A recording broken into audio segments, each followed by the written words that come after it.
Good day, good day. Welcome everyone. We are here by the tree of life. We got the birds chirping, the wind waving in, breathing in that awesome oxygen, the sun beaming down, kissing us on the cheek, and it's a beautiful day. Because I have 5 ways to have a deeper conversation with someone. Because we need to understand that we are social animals. And with this social distancing issue that we're coming upon, we need to remain social because we are social animals. Yes, they want us to distance ourselves, but we need to be interacting. I have constantly been interacting with people my entire life where when someone is nervous, they break out their phone and they start texting because they are so nervous they have no idea how to cope with a new situation. The wind agrees because it's true. There are many times where I have been at the store and I have just stood in line, and then someone is looking around and then they see me and they're, oh no, and I'm nervous now because there's a new person. It has nothing to do with you. It's that it's a coping mechanism that many people in our society are doing. So we need to break that by creating deeper conversations with people that will last, that we can understand people and not be scared, because we do not have to fear anybody. We can love everybody. But how do we do that? What are some ways that we can do to have deeper conversations, to avoid things like that? Well, the first thing is to make sure that it's a good time to talk. Like right now, it's a good time to talk to you guys. I'm glad I can talk to you guys. I am out here in nature, and it's a perfect time to talk. Because it's hard to connect with somebody if someone is multitasking. If someone is doing one thing and then doing another thing, that doesn't seem like the best time to talk.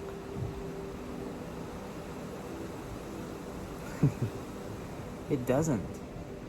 So make sure it's a good time to talk, so you can really sit down and understand the perspective, their views, their opinions, things that matter to them. Who they are, who they want to be, who they were. Those are the questions to ask when the time is right. When it's a good time to talk, people are likely to relax, to sit down and say, yep, let's open up the book. Let's open up the book of me and let's talk about it in a mutual respect. Because those are the things that can happen, and that's the beauty of it. The second thing we can do is to set a tone. When we set a certain tone by disclosing personal details or asking a thoughtful question, those things can help. You can say things that are more complex than, how was your day? We can really dive deep into personal details. Like, why did you feel this way? What is important to you? How does this make you feel, and why? These are the things that you can ask yourself, because when you ask a thoughtful question, you can get a way greater response than how are you, and someone can say good. Because that's very short. You don't really know how good are they, They could say that because it's socially appropriate to say. There are many times where I've interacted with people and I've just said, oh, I'm good. Or I've asked them and they just said, I'm okay, I'm good. That is a really short answer, and we want to have a deeper conversation. So ask deeper questions that can have a more elaborate response. And that's what's awesome about it. Because when we ask our friends, our family, these types of questions, we can get to know them on a way broad level. We can understand them on a deeper level by having these deeper conversations. So the second thing is to set the tone. What kind of tone do you want to have when you go into this conversation? Think about what you want to talk about and how you can get that information, to share that information, because you get what you give. And that's the beauty of it. The third thing we can do is, like we said in the second, is to ask details. When you ask about those details, you go beyond statements about how they're feeling. And that really incorporates a relationship where you can dive into the deeper stage of simple questions into complex answers. Because it is very different for someone when you ask, "How are you?" versus, "How have you done this? How have you been in the past?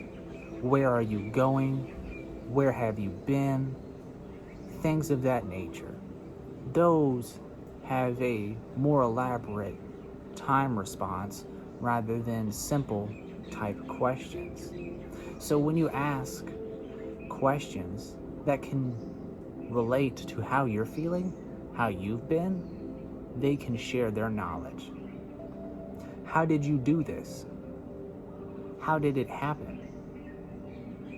Because we want to get to know the person, whoever it is, or multiple people. And by opening up yourself, that opens up the other individual as well. So those are the things to do, to ask about details. Go beyond statements that ask about how they're feeling or how they're doing. Ask about their goals. Ask about their intentions. Ask about their desires. What gets them out of bed in the morning? Things like that. Those are the things that's really going to spark, and it's just going to be like, wow, I'm so glad I talked to this person today. That's the beauty of it. That is the thing that they're going to remember. And when you leave the conversation, they're going to be like, I feel so empowered right now. I feel so happy. I'm so glad I got to talk to this person. I got to catch up. I got to share. I got to listen. I got to have an open mind that allows more knowledge to flow through the current. And that is what makes it so awesome. Because being in someone's life is amazing. The amazing thing about friendship is that neither one of us know how long we're going to keep remaining being on this planet. No one knows how long we're going to be here. The wind agrees. We don't know how long we're going to be here. So the beauty of it is to love and experience and share your love for life with your friend. Nobody knows how long they're going to be living it. So ask about those details. Ask about the tone to yourself. And think about, is it a good time to talk? Because you have time. Just remember that life is short. But you can have the most out of your life by taking it one step at a time. The fourth thing that we can do to have a deeper conversation is to allow for space between emotions. When you allow for space between emotions, you can acknowledge their feelings without trying to fix them. Because everyone has a psychological toolbox, and I talk about this all the time. You can hand somebody a screwdriver of advice, but they have to take that screwdriver and fix what is wrong. You can share your ideals with the world. You can share your intentions with your friends, your opinions, the statements, the things that got you through the day. But it is all up to the individual to use the tools. And that's what a therapist does. Many of us have seen a therapist in the past, but even if you haven't, there has always been this fog around therapy because they have the idea that they're a magician where you go in, then you come out fixed. And if you don't come out fixed, then it's hurtful because some people feel that this was a waste of their time, but it's not. You spent time to care for yourself. That is very important. That is the most amazing thing of all because you took time to self-care. And there are many things we can do that, how we can do that, but allowing space between your emotions by acknowledging the feelings of the other individual, by acknowledging the feelings of yourself, without trying to fix them. We just don't have that kind of talent. We are only a human. We can give people advice and share knowledge, but that doesn't mean that a person is going to take all of it and change the way that you want them to. You may care about them. You may want them to have the best life that they can have, but it doesn't mean that you can fix. It's important for us to realize that you cannot fix someone. You can love them. You can tell them that you care. You can send them in a right direction, but you cannot fix anybody. That's why people in counseling, people in therapy, have to see different kinds of therapists and counselors because it takes more than one person to have treatment, to give the advice, to give the right psychological tools that someone needs to help clear themselves of the negativity. And the things that we can do about that is sending someone in the right direction. But how to have a deeper conversation is based upon that. Do not try to fix somebody. Do not say that I can do this for you because nobody can carry the weight of mental illness for someone else. That's something you can't put into your backpack. So you can acknowledge their feelings without trying to fix them. And that is the fourth key. And last but not least, the fifth key, the fifth concept, the fifth way that you can do to have a deeper conversation is to focus on them until they are done. I have dealt with this many times in my life where I was having a conversation with somebody and I was sharing something, and right as I stopped talking, they then spoke about themselves, where it was a little like a conversation narcissist.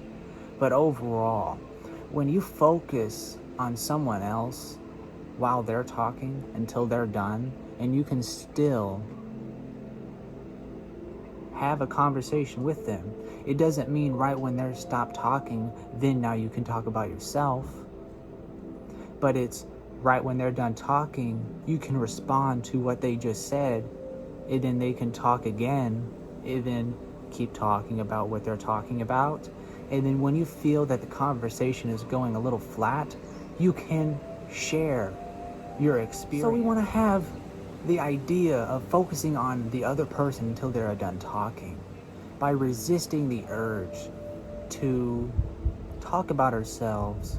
When we're listening to their stories, that may feel that they are not being heard. And when you are talking to somebody, I'm sure that you want to be heard, especially when you're talking about something deep. So really focus on them until they are done talking. And resist using their stories as a reason to talk about yourself, because that can come off very disrespectful and inconsiderate. Because we know that we want to be heard. We know that we want to share our stories, our thoughts, our opinions, and so do other people. So make sure to have that reciprocal respect for them as a mirror, to have that equal respect. And those are some ways that you can do to have a deeper conversation, to make sure it's a good time to talk, to set the tone, to ask about details, and to ask about details that go beyond broad statements of how you are feeling, and to allow for space between the emotions by acknowledging their feelings without trying to fix them, by focusing on them until they are done, by resisting the urge to talk about yourself when they are talking about them. So there you have it. 5 ways to have a deeper conversation. And I wanted to thank you for joining me by the tree of life, with the birds chirping, with the wind waving in, with the sun beaming down, kissing us on the cheek, because it is a beautiful day. And I wanted to thank you for being a part of this experience with me today, because you made this happen. You are a part of this. And I wanted to thank you personally because I'm proud. I'm proud of you for learning how to have a deeper conversation. So thank you again for joining me on Calmness and Tranquility. Have a beautiful day.